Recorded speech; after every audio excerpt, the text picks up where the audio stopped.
Hello दोस्तों, आप सभी का स्वागत है मेरे यूट्यूब चैनल में। आज की कहानी है कैदे इश्क भाग 29। एक घंटे बाद वार्नर पैराडाइज। दानिश की कार पैराडाइज के सामने आकर रुकी। वो गाड़ी से बाहर आ गया और फिर से एक बार उसने जिया को अपने कंधे पर उठा लिया। इस बार जिया शांत थी, सिर्फ उसके सिसकने की आवाज़ आ रही थी। दानिश उसे सीधे अपने बेडरूम में ले गया और उसे नीचे उतार दिया।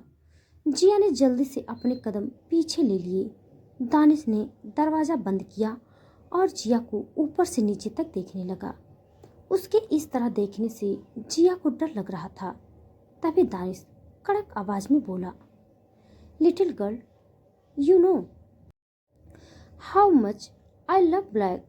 उसके बाद सुनते ही जिया ने तुरंत खुद को देखा। इस वक्त उसने रेड कलर की साड़ी पहनी हुई थी। उसने वापस से दानिश को देखा जो उसकी तरफ आ रहा था। जिया कांपती हुई आवाज में बोली, मैं चेंज करके आती हूँ, तुम प्लीज मेरे करीब मत आओ। उसके इतना कहते ही दानिश के कदम रुक गए। वो जिया को घूर कर देख रहा था। जिया सिसकते हुए बोली, मेरे हाथ खोल दो प्लीज, मैं चेंज करती हूँ। दानिश कुछ पल रुक कर बोला, मैं चेंज करवा दूँ तो कोई प्रॉब्लम है तुम्हें? उसके बाद सुनते ही जिया हैरानी से उसे देखने लगी। दानिश ने उसके पास जाकर उसे गोद में उठा लिया और क्लोसेट रूम में ले गया। कुछ मिनट बाद जिया के हाथ आज़ाद हो चुके थे। वो चुपचाप नज़रें झुकाए दानिश के सामने खड़ी थी। दानिश ने उसकी साड़ी का पल्लू उसके कंधे से नीचे गिरा दिया और धीरे धीरे उसकी साड़ी उतारने लगा। इधर जिया ने कसकर अपनी आंखें बंद कर ली। दानिश ने उसकी साड़ी उतार कर एक कोने में फेंक दी और क्लोसेट से ब्लैक कलर का एक मैक्सी ड्रेस निकालकर उसके हाथ में थमा दिया। जिया ने तुरंत नजरें उठाकर उसे देखा। दानिश उसे देखते हुए धीरे से बोला, चेंज करके बाहर आओ। बोलकर वो वहां से निकल गया। करीब 5 मिनट बाद जिया चेंज करके क्लोसेट रूम से बाहर आ गई। उसकी नज़रें सीधे दानिश की तरफ चली गई जो आराम से बेड पर बैठा हुआ था। उसने जिया को अपने पास आने का इशारा किया। जिया चुपचाप जाकर बेड पर बैठ गई। ठीक उसी वक्त दानिश ने अपने एक हाथ से उसके दोनों हाथ पकड़ लिए। उसके दूसरे हाथ में हैंडकफ थे। जिया रूधे गले से बोली, मैं कहीं नहीं जा रही हूँ, please don't do this. Danish ने उसकी बातों को इग्नोर करके फिर से एक बार उसके हाथों में हैंडकफ लगा दिए। फर्क सिर्फ इतना था कि इस बार जिया के हाथ सामने की तरफ थे। वो रोते हुए अपने हाथ को देख रही थी। दानिश ने उसका चिन पकड़ते हुए उसका चेहरा ऊपर उठाया और उसकी फॉरेस्ट ग्रीन आंखों में देखते हुए बोला, तुम कहीं जा भी नहीं सकती। इस घर से तो क्या, मैं तुम्हें इस कमरे से बाहर नहीं जाने दूंगा।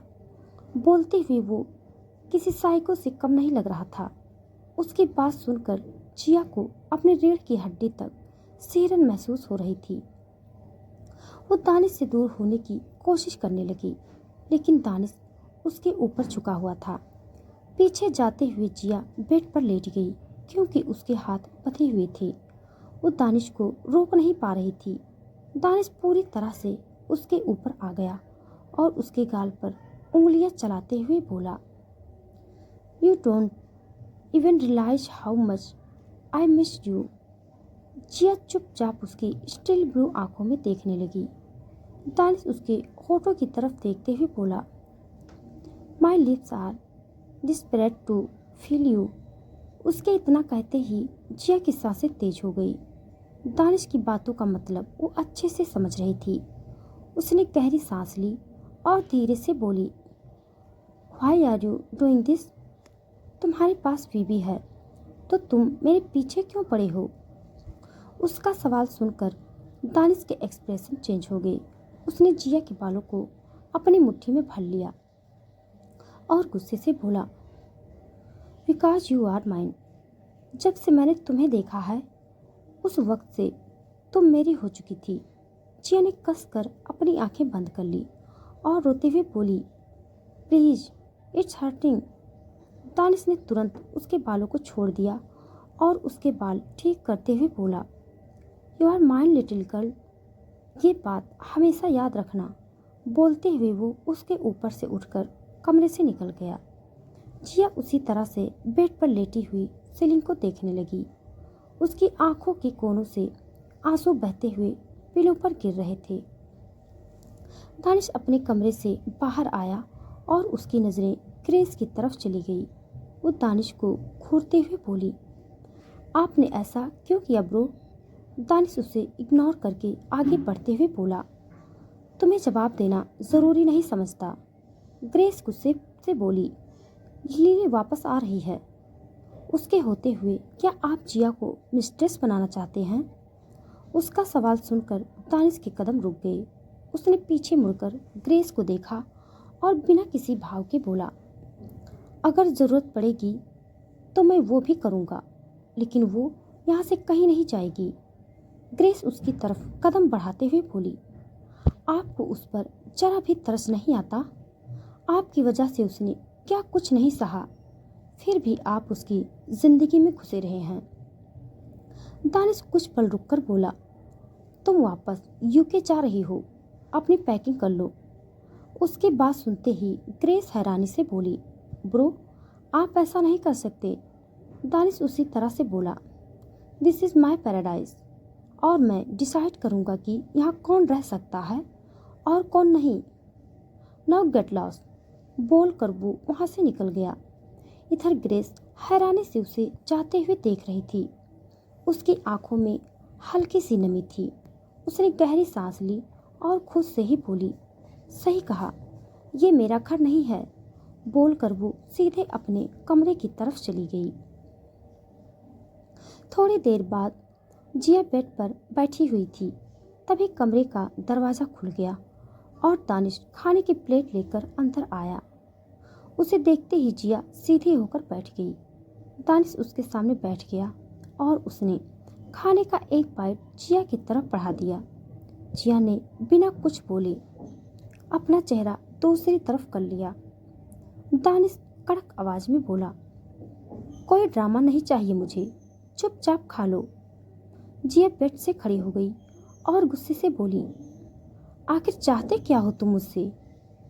क्यों बार बार मेरी लाइफ में घुस रहे हो आप?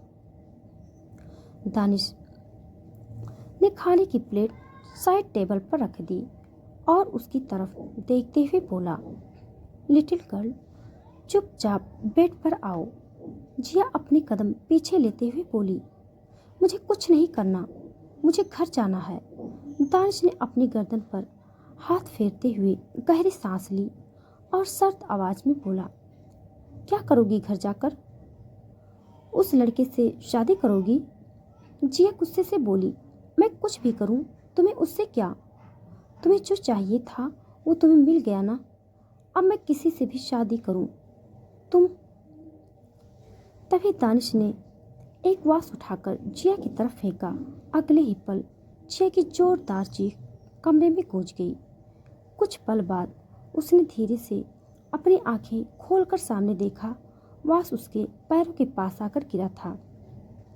जिया ने हैरानी से दानिश को देखा जो उसे ही देख रहा था। उसके चेहरे पर कोई रिग्रेट नहीं था।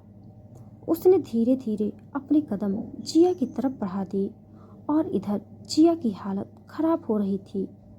दानिश उसके सामने आकर रुका और उसके दोनों तरफ दीवार पर अपने हाथ लगाते हुए बोला, शादी करनी है तुम्हें? उसका सवाल सुनकर जिया ने सहमी नज़रों से उसे देखा। दानिश उसकी फॉरेस्ट ग्रीन आंखों में देखते हुए बोला, अगर मैं उसे जान से मार दूं तो फिर शादी कैसे होगी? उसके इतना कहते ही जिया धीरे से बोली, तुम ऐसा नहीं कर सकते। दानिश तिरछा मुस्कुराते हुए बोला, तुम जानती हो मैं कुछ भी कर सकता हूँ। उसका पागलपन देख जिया की आंखों से आंसू बहने लगे थे। उसके सामने जो दानिश खड़ा था वो कुछ और ही था। वो पहले जैसा बिल्कुल भी नहीं लग रहा था। दानिश ने उसे छूने के लिए हाथ आगे बढ़ाया ही था, तभी जिया ने अपना चेहरा दूसरी तरफ कर लिया और रूधे गले से बोली, डोंट टच मी। दानिश ने मुस्कुराते हुए उसके बालों को अपनी मुट्ठी में भर लिया और उसे करीब खींचते हुए बोला, तुम्हें छूने का हक सिर्फ मेरा है लिटिल गर्ल। जिया एकदम से उसके स्टील ब्लू आंखों में देखते हुए बोली, इसीलिए तुमने मेरा फायदा उठाकर मुझे छोड़ दिया था। दानिश धीरे से बोला, मैंने तुम्हारा फायदा नहीं उठाया। जिया गुस्से से बोली, इसे फायदा उठाना ही कहते हैं। तुमने एक बार मुझसे बात करना भी जरूरी नहीं समझा, यहाँ से उठाकर सीधे मुझे घर भेज दिया। बोलते हुए उसकी आंखों से आंसू गिरने लगे। दानिश ने झटके से उसे करीब खींचते हुए उसके होठों को कैप्चर कर लिया और इधर जिया की आंखें अपने आप ही बंद हो गई। शायद उसे दानिश के इसी रिएक्शन का इंतजार था। उसके बॉडी में जो ड्रग्स थे वो उसे इतने दिनों से कंट्रोल कर रही थी, लेकिन अब उसका कंट्रोल खो चुका था। उसके हाथ अभी भी हैंडकफ में लॉक थे और उसने दोनों हाथों से दानिश की शर्ट अपनी मुट्ठी में भर रखी थी। दोनों एक दूसरे को पागलों की तरह किस करने में लगे हुए थे। तभी किसी ने दरवाजे पर नॉक किया। दानिश ने जिया के होठों को छोड़ दिया और उसकी आंखों में देखने लगा। अब तक जिया गुस्से से लाल हो रही थी, लेकिन अब उसके चेहरे पर एक सुकून था। वो बहुत ज़्यादा शांत हो चुकी थी। तभी फिर से एक बार दरवाज़ा नॉक हुआ। दानिश ने फ्रस्ट्रेशन से दरवाजे की तरफ देखा और जिया को छोड़कर उसने जाकर दरवाज़ा खोला। सामने पारस खड़ा था। उसे देखते ही दानिश के चेहरे पर गुस्से के भाव आ गए। पारस जल्दी से बोला, मिस्टर एंड मिसेज वार्नर यहाँ आ रहे हैं। उसके बाद सुनते ही दानिश धीरे से बोला, व्हाट? पारस आगे बोला, लिली के बारे में पता चल गया है, इसीलिए वो यहाँ आ रहे हैं। दानिश हैरानी से बोला, व्हाट डू यू मीन? वो लड़की इंडिया में है? पारस हाँ में सर हिलाते हुए बोला, हाँ, और उनके आने से पहले जिया को यहाँ से जाना पड़ेगा। तू समझ रहा है ना? दानिश ने उसकी तरफ देखा और फिर दरवाज़ा बंद कर दिया। जिया धीरे से बोली, तुम्हारी बीबी वापस आ रही है? दानिश ने उसके पास जाकर उसे कसकर गले लगा लिया और अपनी आंखें बंद करते हुए बोला, एक बात याद रखना, तुम्हें मुझसे कोई अलग नहीं कर सकता। जिया कुछ पल रुककर बोली, मुझे तुम्हारी मिस्ट्रेस नहीं बनना। उसके बाद सुनते ही दानिश उससे अलग हो गया। उसने जिया के चेहरे को अपने हाथों में भर लिया और उसकी फॉरेस्ट ग्रीन आंखों में देखते हुए बोला, मैं बनाऊंगा भी नहीं, तुम अच्छी तरह से जानती हो। जिया उसकी आंखों में देखते हुए बोली, तो फिर मुझे जाने दो, मैं किसी का घर टूटने की वजह नहीं बनना चाहती।